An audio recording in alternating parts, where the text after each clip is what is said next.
добрый день. Язык чеченский. Он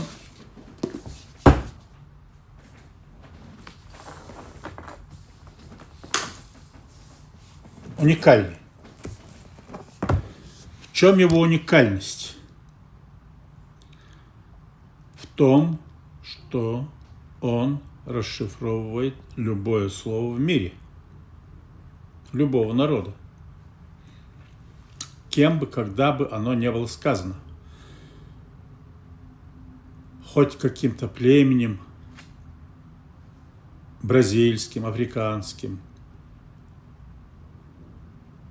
или с Куала-Лумпур, любое, английское, французское, русское, китайское, любое слово расшифровывает чеченский язык. Вот словарь. Далее. Посмотрите, какой он объемистый. Его перевел я. Это словарь в чеченском толковании. Где вы такое видели в мире? Чтобы словарь далее был в переводе на другом языке или другом толковании, в другого языка. Это впервые. А это новый словарь.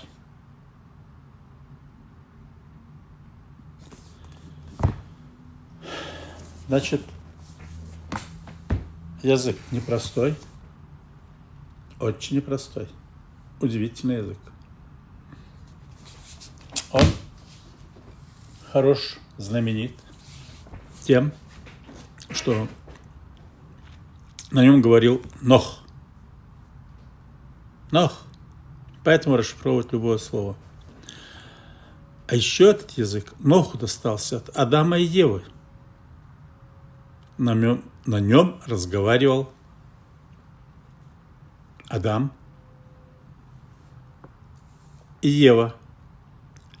Этот язык знаменателен тем, что это язык Адама язык. Адам. Хотите Адам? Муат. Муат – это язык. Затем на нем разговаривал Нох, и этот язык достался вайнахам. Уникальный язык, чтобы вы это знали.